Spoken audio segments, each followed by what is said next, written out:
Yes, sir. Yes, sir. Welcome to a new edition of Sports Shop 27. I'm your host, Jermaine Coulter, and today's special guest, I want to try to introduce you. I want to introduce my main man, KJ first, Kevin Johnson, That's right. former Clemson cornerback, 1999, 2002. And we'll go ahead and get into our guest today. He is actually a public speaker. He also coaches. He's a consultant. Come on with it, man. Man, Oh he's a yeah, former NFL player, and he just did Sports Illustrated on December big 3rd. time. All right. Y'all give it up for my main man, Marques. Ogden. Marques, What's What's going up, on, big fellas? what's up? guy? What's up, Doing man? all right? So I'm doing glad all to right, have you. fellas? Doing good. Hey, Thanks for having me on, fellas. hey, Oh appreciate yeah, it, man. man. Sorry for the intro, man. I got stumbled over my words for a second, man. Oh, It's all oh good, man. bro. We all have those days, man. Yeah, We yeah. good. For the people that don't know you, let them know where you're from, a little bit about your background. Yeah, I'm from Washington, D.C. I live in Fuquay, Varina, North Carolina, about half hour outside of Raleigh, North Carolina. Oh, I am a national, international keynote speaker, business coach, corporate consultant, best-selling author, podcast host, and I'm also a former NFL athlete. And I'm the father of two daughters. I have a 20-year-old who turns 21 next month. January 21st is her birthday. Sorry, yeah, January 23rd is her birthday. And then I got a 10-year-old daughter who's born in July. All right, cool, man. man. That- What's up? Hey, so what age you start playing sports, and what sport was your first love So growing up good in question, DC? brother. I started playing football. That was my first sport. I was in high school because I was too big to play Pop One like my brother Jonathan, who's the Baltimore Ravens first draft Oh, pick ever in 1996. And we didn't have football my seventh and eighth grade year at my middle school. St. John's College High School was also a middle school when I was going to middle school. So I all didn't right. get a chance to play football until I was a freshman in high school. I was a freshman O-line, D-lineman, and then I worked my way up to becoming a starter on varsity, going to my junior year. Then I became a two-way starter my senior year. Then from there, man, got a full scholarship offer to go play for the Howard University Bison in Washington, D.C. All right, man. Yeah. That's pretty good, man. So in high school, let's talk about that a little bit. Um, when you started playing, you started the offensive line. You played both ways. Talk about that a little bit. Your first time ever playing, you playing both ways.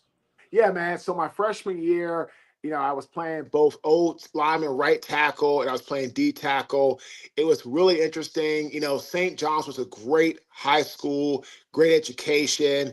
And now the football team in St. John's is one of the top in the country. Like, they play De La Salle, they'll play, Thomas Aquinas, they'll play IMG. Like, they'll travel to Florida, California, like all over and play top rated teams. When I was there, we were a good football program, but we didn't have the best coaching when it came to like the technical aspect of the game. So I kind of struggled a lot those first couple of years trying to learn the game. And then, really fortunately, my dad hired a guy named Brad Collins who played O lineman at Virginia.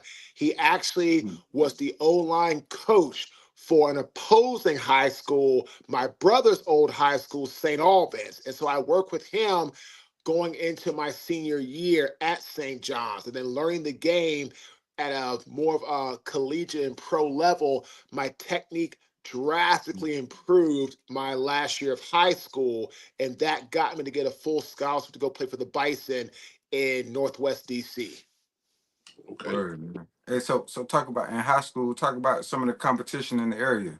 You Oh know. man, WCAC had fantastic competition, man. So let's see. So from my senior class, I went to the NFL, and then a year before me, so my junior year, Brian Westbrook was the running back at DeMatha. He had a phenomenal NFL career. Marvin Brown went to Alabama as a fullback, and he was actually a guard in high school. He was a pulling guard. Then he went to Alabama and became a fullback, and then he got into the NFL for a little while with the Baltimore Ravens. Again, went from DeMatha to Alabama to the Ravens. Zach Hilton was a 6'9" tight end. And so Zach played went to Good Counsel, then went to UNC Chapel Hill, and then he had a little bit of time in NFL with the Raiders, and I forgot the other team he was with in the National Football League. And then Gibrian Hamden played quarterback at O'Connell, and he went to Indiana University, and then he went to the Redskins as a quarterback out of college. So we had quite a few guys across the entire league that went. Then a lot of guys went to like D1, like University of Maryland. That was Corey Smith and William Sheemay from McNamara. Guys from Carroll went to Division One. Penn State.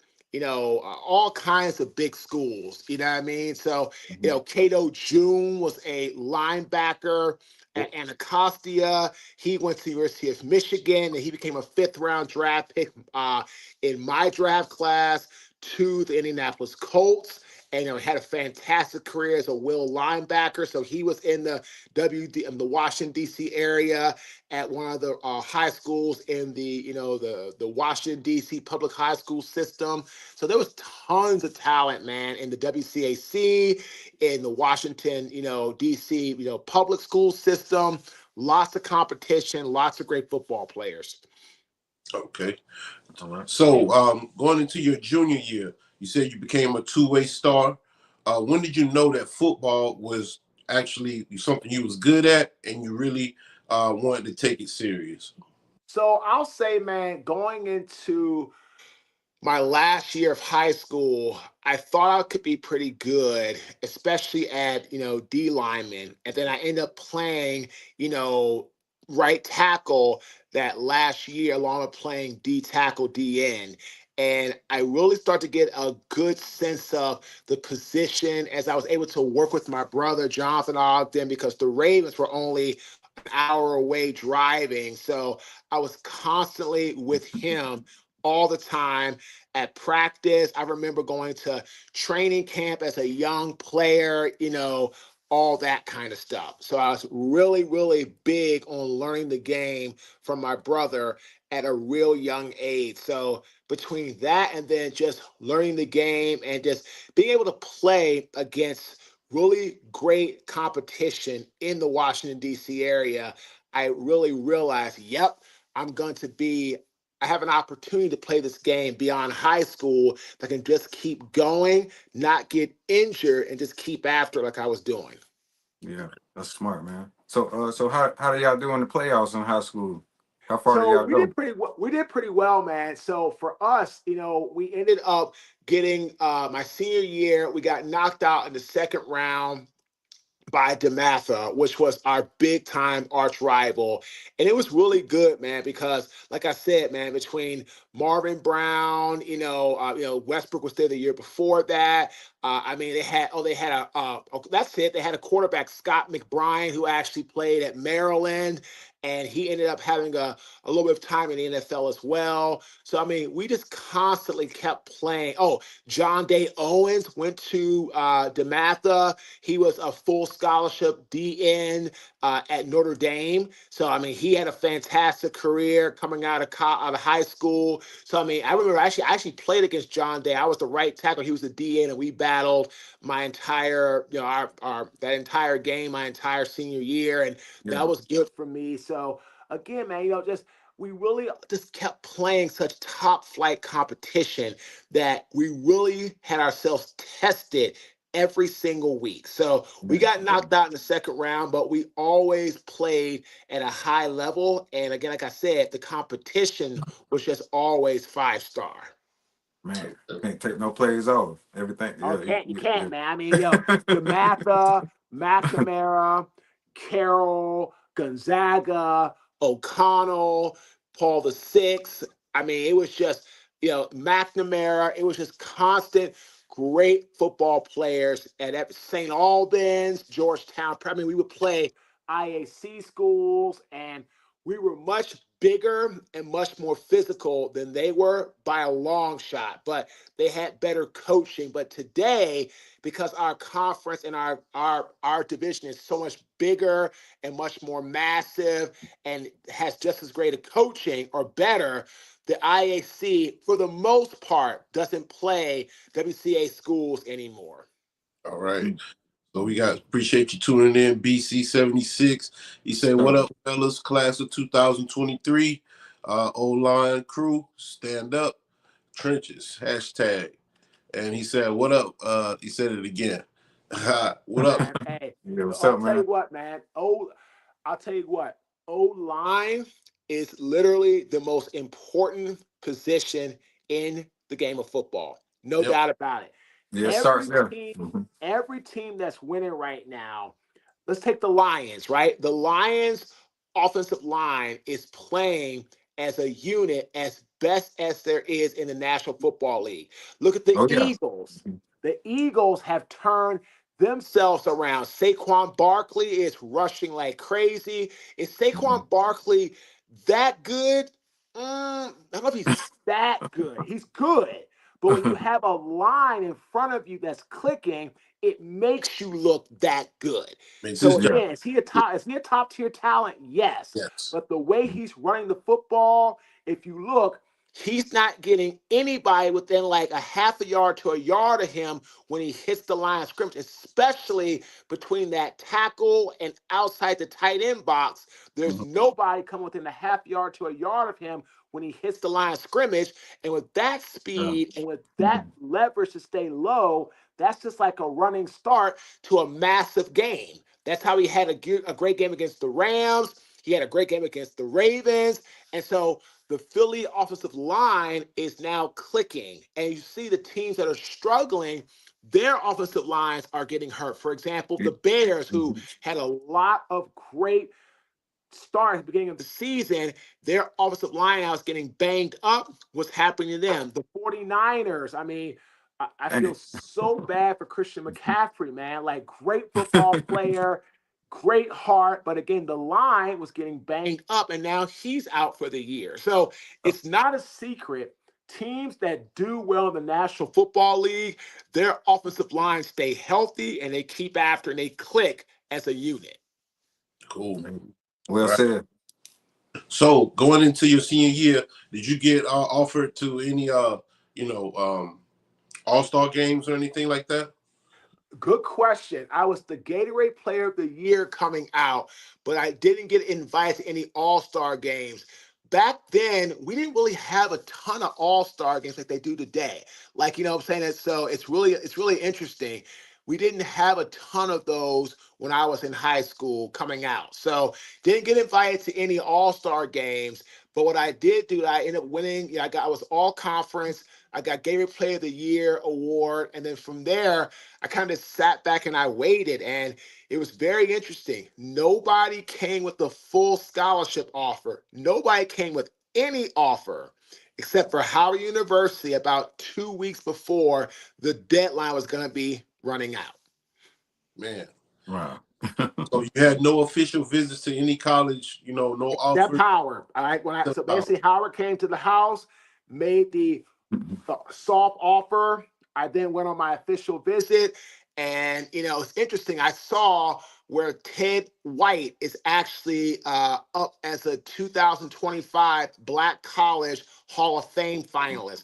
And Ted White and that whole crew took me around when I was touring Howard. And so Howard had no idea they were the only school that offered me. None. No idea. And so once they made the offer and I went for the visit and I saw the fellas and I saw the facilities and I saw, of course, the young ladies at that time, that was it. And I said, where do I sign? And I signed with Howard University, coming out of St. John's. So Wow. we went to high school in Orangeburg, Wilkinson. So South Carolina State was down the road. Oh, yeah. Oh, Yeah, yeah. yeah. South Carolina State So, has some good football, man. so Good when I was football. coming up, I remember Luke Skywalker.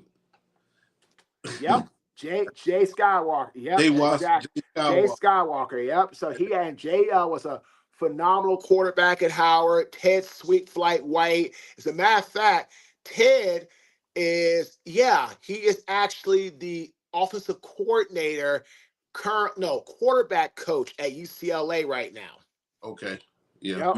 Yeah, I'm hoping he keeps his job. I don't know. I saw where Eric Bieniemy is now going to be parting ways and stuff like that. And Deshaun Foster's under intense pressure in that position. I'm telling you right now, with all these conference changes to like ACC schools out west and Yeah. schools in the southeast now, and like the ACC, Mhm. like all this stuff is just crazy to me. Like SMU is in the Yeah. ACC.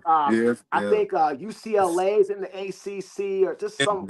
I'm like, what the heck's going on, man? But unfortunately, UCLA's not doing that great. I hope that Sweet Flight keeps his job as the quarterback coach because he knows the game. And as a matter of fact, Oh, he was coaching for the Texans for a while under Pep Hamilton, who was the OC for a while. And then unfortunately, they got let go when D'Amico Ryans and his staff came in. yeah. Yeah. All right. Yeah. Hey, so talk about your first start. At Howard University, and did you catch on real fast at the offensive line? That's a good question, man. So I said, oh man, if I become a 1-year starter or 2 years, I'll be good. That's awesome. Well, I became a 4-year starter. So I was a redshirt freshman starting at right tackle, and I had probably one of the longest, worst games of my life as a redshirt freshman playing Mm-hmm. in Mississippi at Mississippi State University. I'm sorry, at Jackson State University. We Oh were in yeah. Jackson, Mississippi, and I was way over. I mean, I was probably 340. I wasn't ready to carry that type of weight like I did later in my career at Howard. I wasn't prepped with my footwork, and I got beat like a drum by their defensive end, who actually was a transfer, I believe, from NC State.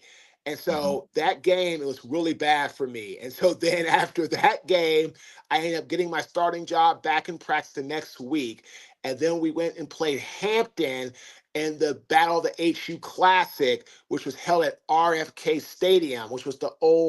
was it the Washington Redskins Stadium. And Oh. I had a fantastic game against a guy named Greg Scott, who was a transfer, I want to say from Chapel Hill, transferred down to Hampton. And I really had a fantastic game against him. And then that's what gave me the confidence that I could play this game. I was only an Mm. 18-year-old Yeah. kid. I could play this game at a high level and Mm-hmm. compete. And then that was from there what I needed to gain the traction to then catch on and become a 4-year starter and have a very, very successful career for the Bison. Okay. Yeah, that's a good one. So talk about some of your teammates. You played with Antoine Bethea?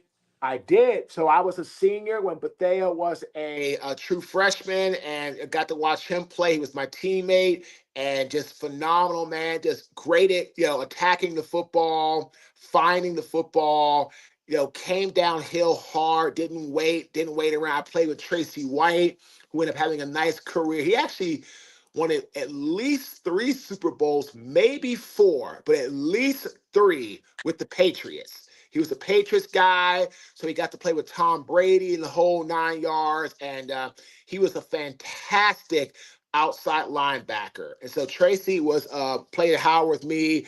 I came in 98. He came in 99, the year after. He was a 4-year starter for us. Again, another guy, man, just overlooked out of high school, probably 6'1", 210, 220, but ran like a 4.3 in the 40 at linebacker and would Dang. hit you and just came flying downhill. So just a great football player, man. So I played with a lot of guys, that had some. I got played with Ted White for a year before he went off to the NFL. I played with Gary Flea Harrell. I don't know what I'm saying. Well, Gary was ahead of me, but Gary was my coach.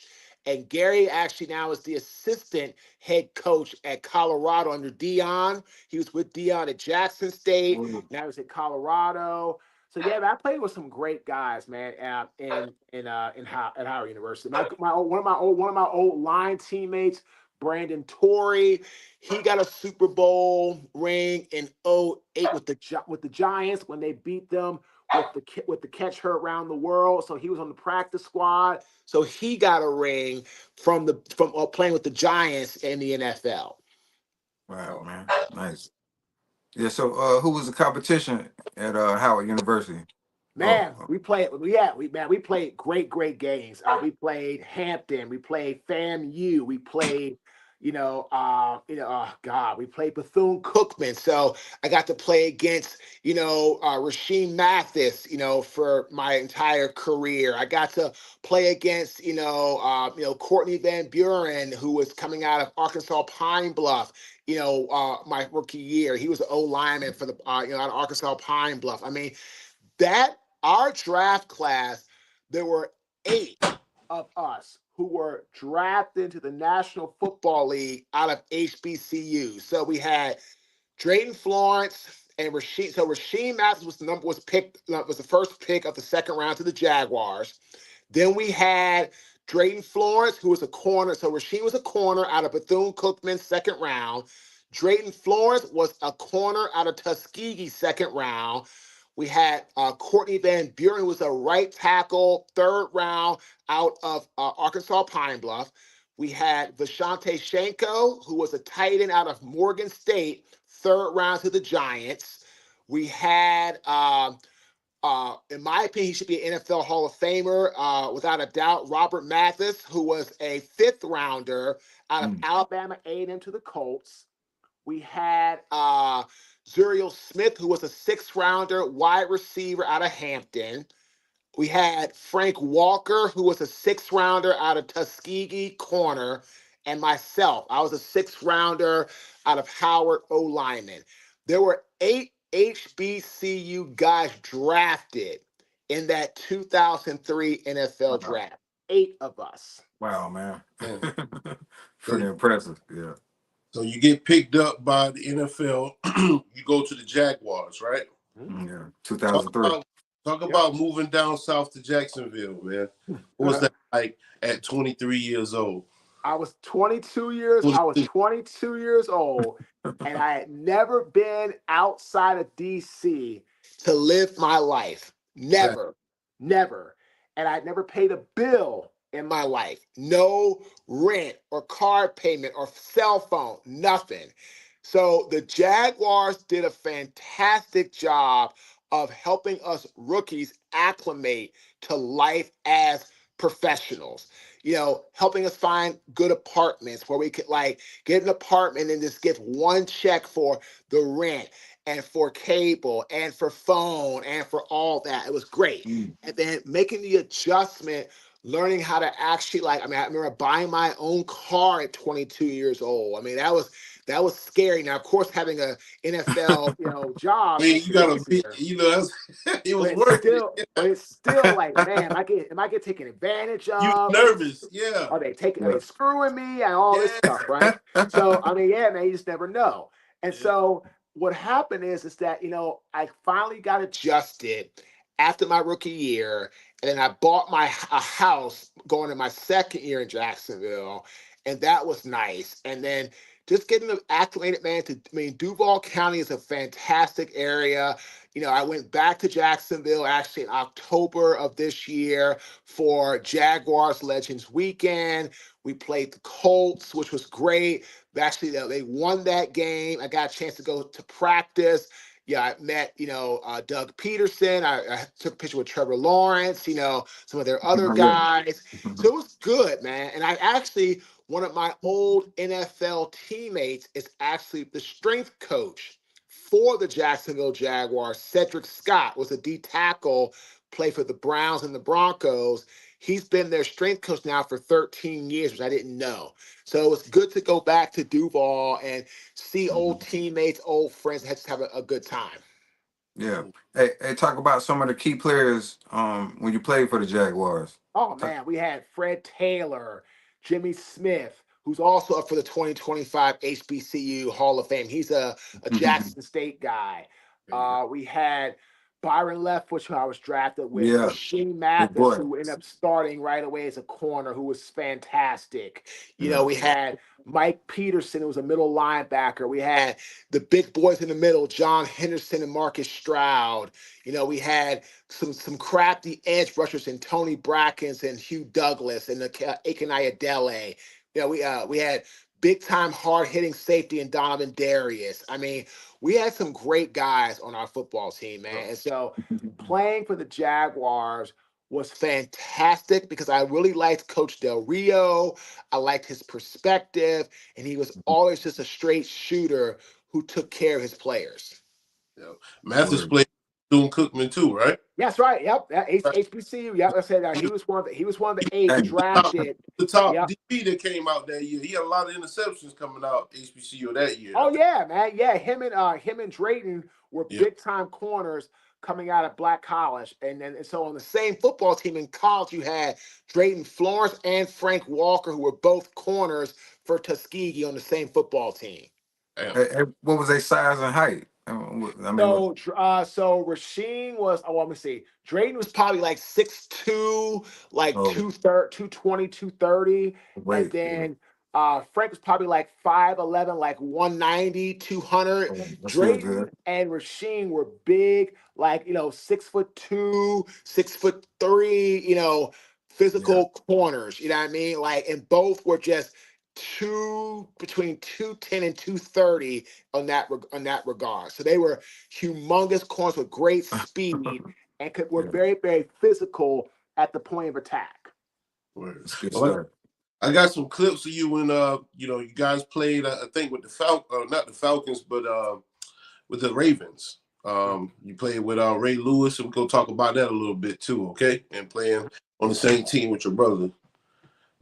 I do not own the rights to the video, guys, and I don't own, the rights to the song or anything in the clip. We got former NFL, now consulted podcast host, Mr. Marques Ogden, okay? Y'all go ahead and subscribe to the channel. Make sure that you follow us on Spotify, Deezer, and Facebook, all right? We're going to go ahead and get to this clip. Stay with me, Marques.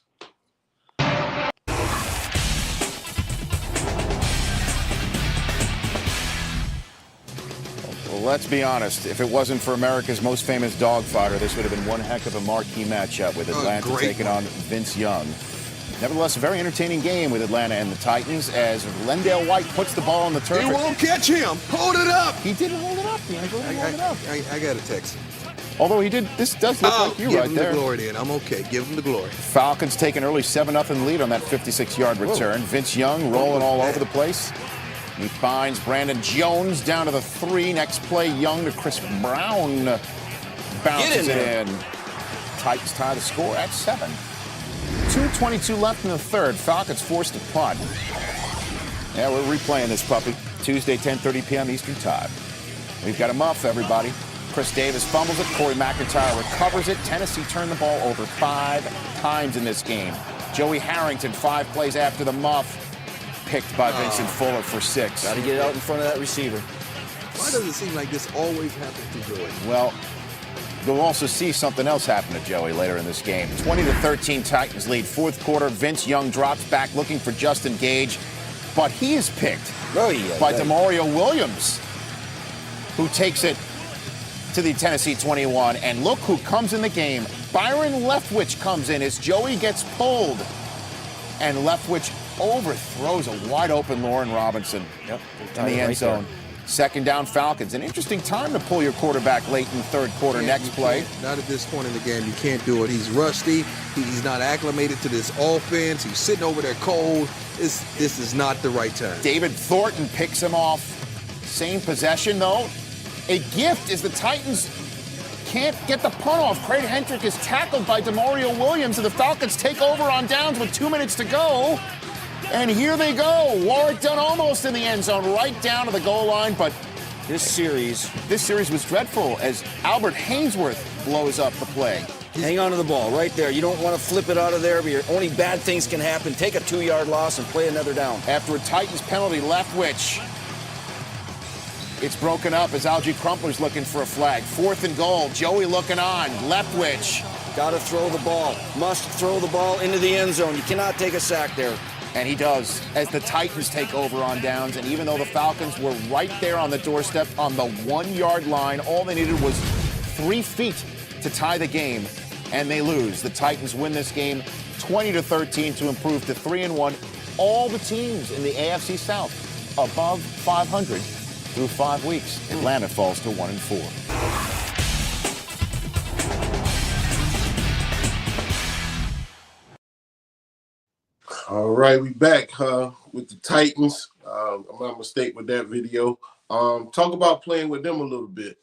Man, that was great, man. It's interesting. I saw Leftwich, who was my teammate in Jacksonville with Atlanta, and then playing with Tennessee with guys like Kyle Vanden Bosch, Albert Haynesworth, Ryan Fowler, a young Michael Griffin out of Texas was just drafted to the Titans at that time. Tony Brown, Vince Young, Jacob Bell, Kevin Mawai. It just reminds me, man, like just how great the game of football is. And it's interesting, some of the plays that I saw, like guys diving after the ball, things like that, those would be personal fouls today in the NFL, which is like really, really sad because the game has changed so Yeah, much. so much. Yeah, it It got used to weaker. be a lot more physical, and that's what football is. And I tell everybody all the time, if you don't want to get hit, if you don't want to, Find something else to do. then don't play football, because Yeah. that is the nature of the beast. You Game. are going to get hit in this game. It is a physical, violent sport. It is not a Sport. contact sport. It is a violent sport. Was Lindell White that hard to tackle? Oh yeah, man. Lindell was really hard, man. I mean, Lindell was huge, big, very athletic, just kind of remind me of a little bit faster and just a little bit bigger Maurice Jones-Drew. Okay. I was about to compare him to the bus, the way he tiptoed when he get up to the line of scrimmage. Yeah, nah. The bus was a little bit different, man. The bus had a lot of physicality with him, man. Lindell reminds me of a little bit bigger, but not nearly as fast. Willie Parker, who's actually a friend of mine. Willie lives in Durham, North Carolina. He just got inducted, and rightfully so. He earned every bit of it, to the Steelers Hall of Fame. Great guy. Just great, all around energy. He's a UNC Chapel Hill guy. And so just love seeing him, do what he's done in his NFL career. Hey, who was the toughest D lineman you had to face in the NFL? Man, I mean, you got so many, dude. I mean, Albert Haynesworth was just a pain to block. He was that good. Big John Henderson was awesome to block. Kevin Williams, D tackle, DN for the Vikings, was great, was hard to block. Jason Taylor was hard to block. Yeah. I mean, there was just, Miami. just some phenomenal football players, man, that I played against. And it was great. I mean, Robert Mathis was hard to block. James Harrison was hard to block. Yep. Yeah, I mean, so I mean, I'd probably say though, James Harrison's probably the toughest guy that I ever played, with his leverage and his strength and his ability to keep going and keep after it. That was just sensational on his part. Yeah, cool. Well, then you leave Tennessee, you go to the Ravens, right? So you played with a couple Hall of Famers over there, a couple gold jackets, man, including, your brother. You played with Dion. You played with Lewis. Subs is up for it this year. I played with, man. I mean, I played with God. It's all Todd Heap to Ed Reed, Ray Lewis, my brother. I mean, it was just some, phenomenal. Play with Jamal Lewis. Saragusa? No, he was gone. So he was gone when I came in. So we had D-line wise, we had Maki Kumuatu, Anthony Weaver, Jared Johnson, DeJuan Edwards, Adebayo Franklin, Terrell Suggs, Ed Hartwell, Ray Lewis, Ed Reed. Dion was in his last year with us, at that time. Man, it was just, Jamal Lewis, my brother, Heap. It was just some fantastic football players all the way around.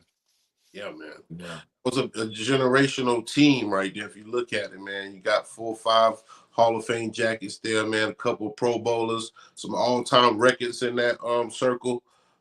Big time. Alan Williams says Shannon Sharp. Oh yeah, Shannon Okay, Sharp. Peter Yep, Shannon. Shannon Sharp. You You know know what I what I'm mean? saying? So, Yes, well, Shannon. no, That's another Bo Jackson. so Shannon was gone when I got there. So our tight ends were Heap and Wilcox because Shannon won the Super Bowl in the 2000. 2000 season. He retired in '02. I got drafted and I came to the Ravens in '04. So we had Todd Heap, we had Daniel Wilcox, we had like I said, we had our quarterback was Kyle Bowler, Anthony Wright. So yeah, man, we just had powerhouse, on the defense, and we had a really good line led by my brother, of course, with the Ravens. Anthony been on the podcast. Oh yeah, I love Anthony, man. Great guy, doing a lot of fantastic work. I believe Anthony's living in. I'm pretty sure he's living like in either Georgia or like somewhere in the southeast. And then Daniel Wilcox is in Atlanta. So Alan said, "Hey, who that was? That linebacker that was Marques Shannon Sharp? You know the clip that he got on YouTube in the Yeah. y'all go in the film room.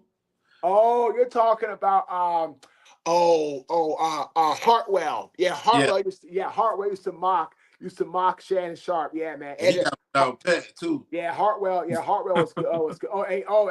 You know who also was good at that too was Bart Scott. Bart Scott, word. Yeah, Bart Scott was there. Bart, I tell you what, man, Bart was I tell you, if Bart caught you slipping, man, you were playing O-line and you weren't like paying attention to him, he would take every cheap shot in the book, dog. So you had to always have your head on a swivel when you were playing against Bart Scott. Was that the guy that wasn't the same guy gave Tom Brady his first job with the hit So on yeah, Bledsoe? he hit Bledsoe. He's also the guy that almost knocked out Cole Roethlisberger Burger. on that picture where he's like hitting him like Oh. right in the shoulder, Mhm. right in the chest, and he drops Roethlisberger and gives him a concussion, knocks him out the game. Yep. That's Bart Scott, man. He was known for it. So man, let's talk about Marques now. I know you played overseas a little bit after the NFL. You got your hands in consulting, you're doing the podcast, you're doing coaching, you're talking to teams. Talk about life after football a little bit. Yeah, man. So I've been running a speaking, coaching, consulting business podcast, best-selling author since September 2013. I started this business after I lost everything that I own in construction business in 2013. I moved to Raleigh and I love, man, speaking, coaching, interviewing awesome people, having great people come on our podcast, celebrities and athletes, actresses, musicians. We're also starting a mindset community around collaboration, perseverance, never giving up, pushing forward, and that's going to be launched in the beginning of next year. I got to go to Puerto Rico for a big speaking job coming up. That's in January of next year. I got to do a job here in Raleigh. I got 4 jobs in January. I've got 1, 2, 3 in March. I've got 1, 2, 2 in April. I've got 3 in June. No, May. I got 2 in June. So, and it's just, continue to put out work and keep doing what you're Oh, doing, man, and keep grinding. Yep. And keep we call grinding. that book. Huh? We call that booked. Oh man, you gotta get Yeah, he booked, booked dog. out, You man. can't, Yeah. You you understand? can't sit around, man. You already know. People aren't Yeah. gonna book if you ain't out there marketing. Hey, you gonna need some help with all that work, man. Hey man, that's how you do it. Me and my team are always on it, man. We got speeches to give. I just turned in one speech for a client I'm doing a job for in January. I did another one I'm doing for a job for in January. So yeah, man, we're off to a bang. All right. Well, I got one more clip I want to share with the fans. This is with you and the Ravens and all the Hall of Famers you played with. I ain't want to let that slide by. But we appreciate you coming on the show. For everybody that's watching, y'all make sure y'all subscribe to our channel on YouTube. Follow us on Facebook, Spotify, Deezer, and Instagram, all right? We got former NFL offensive lineman and also podcast host, consultant, Mr. Marques Ogden, brother of Jonathan Ogden, Hall of Fame, first round pick for Baltimore Ravens. All right, let's go ahead and get into it. Stay with me, Marques. division, the AFC North, including Baltimore with Ray Lewis and Jamal Lewis at 1-1. But on this day, Baltimore showed why they were the defending champs. Look at Jamal Lewis. Hadn't had 100 the first 2 games of the year. Think that was going to continue? I think not. 32 yards, field goal, Baltimore. Ravens, Kyle Bowler.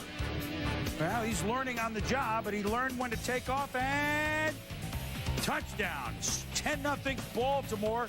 Take another look. Some good blocking here, Baltimore. Yeah, the fullback, Alan Ricard, his job to knock people off, get people to the end zone. Great job right there of blocking out 2 Bengals to help Kyle Bowler go in untouched. And then Jamal Lewis, who at every time he played the Bengals 6 times before that, gotten 100 yards, but this time he takes the dump pass, gets a block, and then motors around, and look at the big fella run, and escapes another tackle, and wow, 46 yards on a little screen pass. Double take on this one as well. Watch the block. Alan Ricard gonna spring him for the last 30 of this run. Gets him to the outside. Jamal Lewis does the rest. How would Carson Palmer perform? Well, yards-wise, okay, but boy, did Baltimore make it rough on him, especially their outstanding safety, Ed Reed. Reed read Palmer like a book.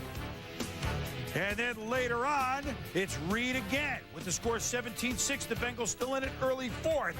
3 picks today by the Ravens of Palmer. And then, in case you didn't think it was done, Nolo Contandre, Jamal Lewis against the Bengals. He could go all the way. 75 yards.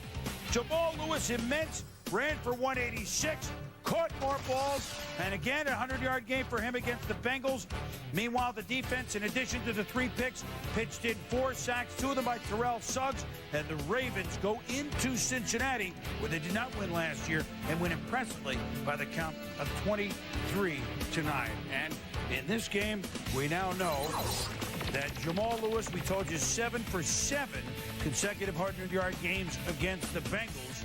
And that ties Terrell Davis, who did it often against the Seahawks when they're in the same.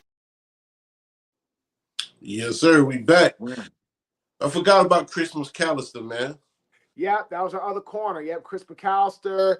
But it's funny, man, to watch that and then see Carson Palmer, who was the number 1 draft pick from my draft class in 03 to the Bengals. So, you know, watching him, I remember us all going to our rookie symposium in Hollywood Beach, Florida, which was fantastic. So, yeah, man, lots of great memories. Yeah, I saw, Jamal Lewis, Chris McAllister. I saw a young Ed Reed, a young, my brother, young Ray Lewis, so, Kyle Bowler looks super young. And so just really great because Kyle was my draft class also. He was the Ravens' first-round pick in 03 at quarterback. So out of Cal. So it's great to see, man, all this stuff happen on screen. It's really fun to watch that stuff again, man. Alan Wills said you played with the Travis Taylor too, I think. Yeah, sure did. Yep, TT, Florida boy, sure did. Wide receiver, man, great guy, just funny guy, man. Hardworking, great personality. Yeah, I played with T. Taylor out of Florida. Yep, he was showing that football team for sure. All right, go ahead, JJ. Yeah. What are your thoughts about mental health? The things people go through nowadays. It's big, man. Mental health is everything. You got to prioritize taking care of yourself, because if you don't take care of yourself, man, then what happens is you end up not being in a position to take care of others. So I tell everybody, you cannot pour from an empty cup. So you got to take care of you first so you can take care of others. Yep. Right. What is your advice to the youth for today's society? You got NIL in college. Some people might not have the drive to go to the NFL now because they want to get rich in college. You have people who use the transfer portal because they're not playing, or they just don't like the coach, or they may not be good enough.